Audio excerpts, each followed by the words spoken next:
Buenas tardes a todos. Bueno, vamos a dar inicio desmenuzando lo que en realidad está sucediendo en materia de vivienda, sobre todo por Infonavit. ¿Por qué toma relevancia Infonavit? La gráfica es muy clara. Actualmente, en el 2018, los créditos proyectados, el 63.9% de los mismos, fueron otorgados mediante crédito Infonavit, es decir, una alta concentración del crédito se entrega por esta vía. Como ya lo ha mencionado anteriormente Alejandro, ¿cuáles son las propuestas? ¿Qué es lo que tenemos que cambiar? ¿En qué tenemos que trabajar? En esta tabla vemos muy claro el primero de los graves problemas que están sucediendo en México en materia de vivienda. Infonavit, un crédito otorgado con una tasa fija del 12% anual. ISFAN, las Fuerzas Armadas Mexicanas, con una tasa del 4%, FOBISTE, tasa 6%, y el banco en este caso, los rojos normalmente están fluctuando en esa tasa, entre el 8 y el 10, Scotia, HSBC y Banorte. Es decir, bajo ninguna circunstancia podemos tolerar, podemos seguir permitiendo que el crédito de los trabajadores sea prácticamente el crédito más alto del mercado. Entonces, una de las primeras propuestas en las que debemos de trabajar es en reducir esa tasa, una tasa mercenaria que hoy tiene el Instituto sumido en la peor crisis de la historia de México. Posteriormente, vamos a analizar la segunda problemática real que están viviendo los créditos en México. Actualmente se encuentran vigentes al 20 de agosto del 2018, 4.805.762 créditos, de los cuales 3,5 millones prácticamente están otorgados en veces salario mínimo. ¿Qué es lo que conlleva ello? Que año con año, una vez que se da el factor del aumento a la tasa del salario mínimo, estos créditos se ajustan, es decir, la deuda sube año con año. Ahí tenemos los factores que fueron ajustados en los últimos 4, 3.9, 3.9, 4.2, 4.2. Es decir, en los últimos 4 años, de manera automática, los créditos fueron arriba del 15% ajustados. Consecuencia, hay algunos trabajadores que llevan 10 años, que recibieron un crédito por 200, 250 mil, que nunca han dejado de pagar y hoy deben 300, 350, 400. No estamos hablando de escenarios de cartera vencida, estamos hablando de escenarios de trabajadores que nunca han dejado de pagar su crédito. Y estas son las consecuencias de la tasa de interés más alta del mercado y del ajuste. Entonces, otra propuesta en la que debemos de trabajar firmemente es trasladar esos créditos en vez de salario mínimo y establecerlos ya en pesos moneda nacional. Siguiente problemática de los créditos Infonavit. Crédito Infonavit, se establece el régimen ordinario de amortización, es decir, el pago mensual que hacen los trabajadores, que de por sí es alto. Manejábamos por aquí que entre el 30 y 35% del salario, a veces hasta un poco más, pero increíblemente el esquema del Infonavit está diseñado de tal manera que si un trabajador pierde su relación laboral, entra automáticamente al régimen especial de amortización. ¿Y qué es lo que le sucede en el régimen especial? La mensualidad le sube. Es decir, estamos premiando a un trabajador que se ha quedado sin trabajo con una mensualidad más alta que si tuviera trabajo. Evidentemente tenemos que trabajar también en ese esquema de pagos de amortizaciones. La problemática también que vivimos en el siguiente tabla lo estamos viendo. Una tercera parte de los acreditados hoy no tienen una relación laboral vigente y va muy de la mano con el tema de la cartera vencida, de las viviendas adjudicadas. Es decir, 1,5 millones de personas en México que tienen un crédito Infonavit hoy no tienen trabajo o tienen un trabajo informal que no les permite seguir haciendo sus amortizaciones. Tenemos que tener mucho ojo en este tema. De acuerdo a cifras oficiales del Infonavit, la cartera vencida es del 5.88%, cifras oficiales, lo que nos podría indicar que es un instituto sano, vamos a llamarlo de ese modo. Es una cartera vencida muy baja, 5.88, pero que cuando no le damos la lectura correcta a las cosas, pues no podemos entender qué es lo que está pasando. Pues ¿qué es lo que está pasando? Pues que nos están engañando. Esa es una realidad. ¿Por qué nos están engañando? Porque lo que están haciendo, traemos 1.270.000 créditos reestructurados, gente que probablemente no le alcance su vida para pagarlos, porque si de por sí el plazo es de 30 años, al ser reestructurados se renueva la deuda por el tiempo. Entonces pueden ser créditos de 35, 40 años. Y el esquema de cobranza social, de la cual una parte ya los comentaba la compañera Rocío, en el cual lo único que están haciendo es borrón y cuenta nueva, le llaman ellos, ¿no? El borrón y cuenta nueva es, me debes, no hay problema, me vas a empezar a pagar menos, pero todo lo que me has dejado de pagar y lo que me vas a dejar de pagar, usted lo pagas dentro de 30 años, ¿no? Entonces, en 30 años llega el trabajador y le dicen, ¿sabes qué? Pues no me has acabado de pagar. ¿Por qué? Porque te acuerdas que te desconté 20.000 que ya me debías hace 15 años, más que tu mensualidad te la bajé 1,000 pesos, por 12 son 12, por 15 años son 180, pues me debes 200. ¿Qué hacemos? Lo reestructuramos, lo seguimos, me sigues pagando. Esa es la esencia del Infonavit que actualmente tenemos.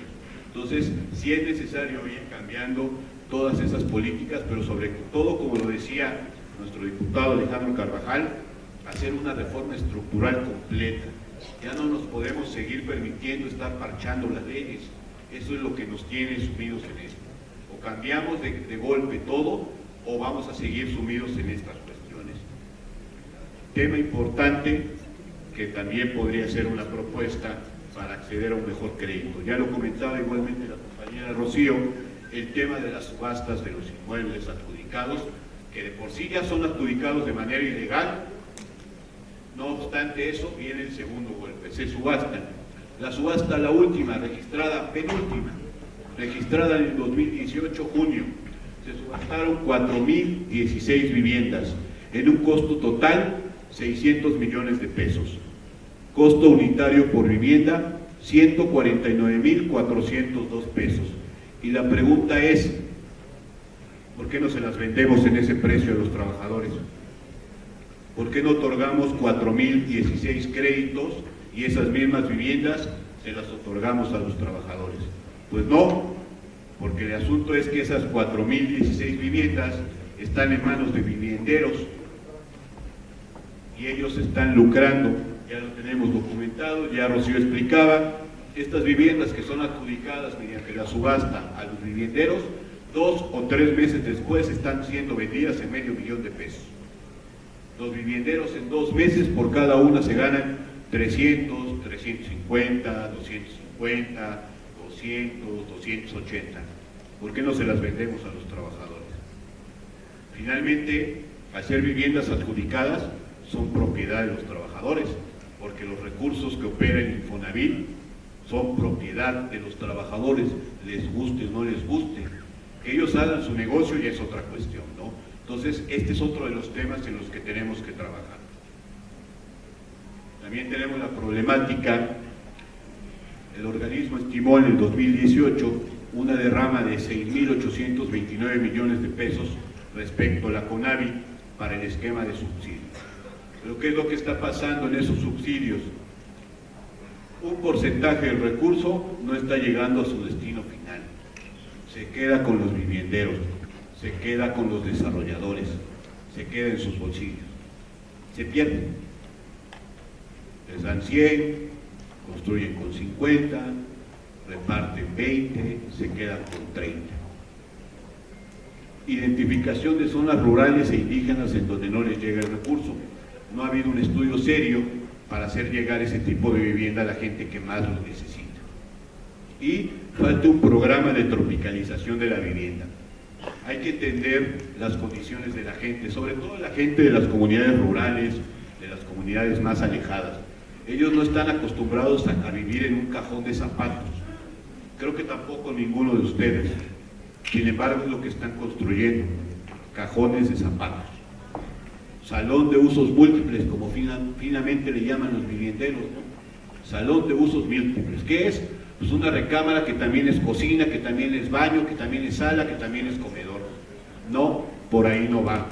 Acuérdense que cuando inició el Infonavit en 1972, sus departamentos. En Puebla tenemos algunos ejemplos para los amigos poblanos, que por aquí identifico muchos. Vamos a poner el ejemplo de Infonavit La Margarita, quizá uno de los desarrollos más dignos que se ha construido en México. Departamentos de 70 metros cuadrados de construcción, dignos, con servicios, no los cajoncitos de zapatos que están construyendo ahora.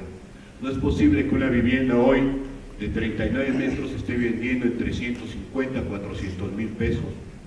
No es posible. ¿Dónde está la utilidad? En el viviendero.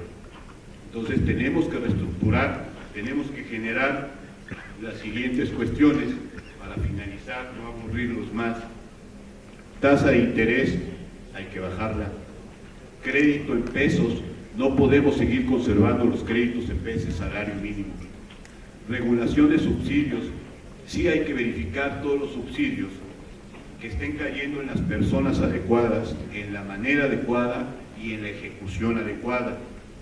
Porque pareciera ser que la vivienda, vamos a poner el caso de Infonavit, que recibe un subsidio a los que ganan hasta 2.6 UMAS, 5.600 pesos, de 100,000 pesos. Que la vivienda que cuesta 200, de repente mágicamente ya cuesta 300. ¿Por qué? Pues porque se quedan con el subsidio. Entonces es un tema que tenemos que regular. Regulación del costo de la vivienda, también tenemos que trabajar, establecer parámetros. No estamos alejados y bajo ninguna circunstancia podemos alejarnos de que es un negocio la construcción de la vivienda.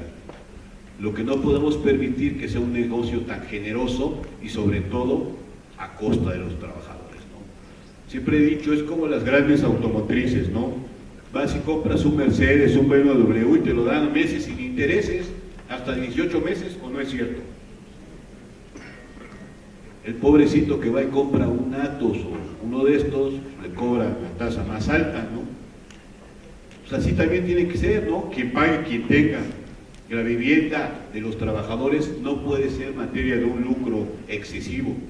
Claro que debe de generar un rendimiento, obviamente, pero no excesivo. Regulación de la calidad de las viviendas, aquellas leyendas urbanas de Geo, hoy ya fallecida, que clavas en la pared, sale del otro lado. Algunos les da risa, otros piensan que exageran. Quien ha estado en una vivienda de esas sabe que sí es cierto. Hay que ir a una vivienda de esas, hay que ensuciarse, porque también es otro problema que siempre le hemos reconocido a Alejandro aquí presente.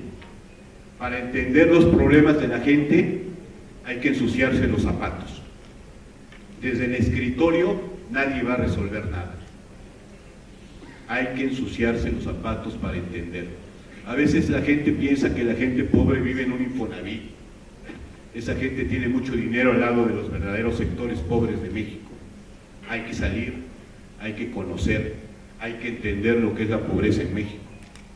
Y también creemos que podría ser factible un estudio para la creación de un Banco Nacional de Vivienda que permita precisamente regular todos estos esquemas muy dispersos, ¿no?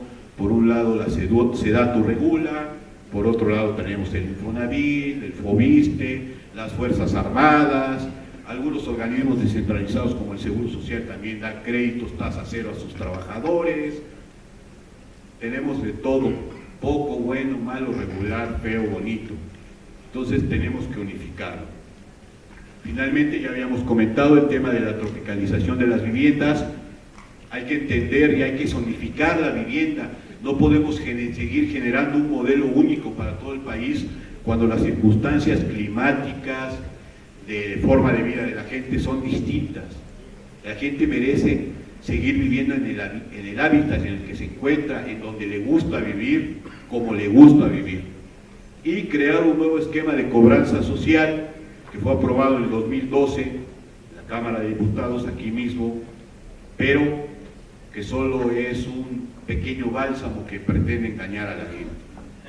Agradezco a todos la presencia, veo con alegría algunas caras conocidas, compañeros de lucha que hace algunos meses emprendieron un proyecto que hoy nos tiene aquí, trabajando por la cuarta transformación. Tal y como lo hemos mencionado, la vivienda reviste un tema importante para los mexicanos. Las propuestas que se requieren deben priorizarse a favor de los que menos tienen. ¿Quién no vive con la ilusión de llenar a un espacio en el que la armonía, la convivencia con su familia y el sentirse cobijado por un techo digno cambie el sufrimiento en el que nos hemos sumergido? ¿Quién no sueña en cambiar la desigualdad? En 1994, Colosio vio un México con hambre y sed de justicia, gente agraviada por el abuso de las autoridades. Hoy, 24 años después, México sigue viendo los mismos abusos, de la misma mafia del poder. Pero les tengo una gran noticia: estamos a 10 días de la toma de protesta de nuestro presidente electo Andrés Manuel López Obrador, y debemos sumar esfuerzos para renovar la esperanza de nuestro adolorido México. No más abusos, no más desigualdad, no más muertes, no más pobreza, no más corrupción, no más grupos de bandidos que solo buscan servirse de la gente. Sí a la vivienda, vivienda digna a un precio justo. Sigamos todos sumados a este proyecto, no dividamos esfuerzos, ayúdennos a ayudar. Difundan nuestras propuestas, una sola lucha, una sola voz, por el bien de México, primero los pobres. Muchas gracias.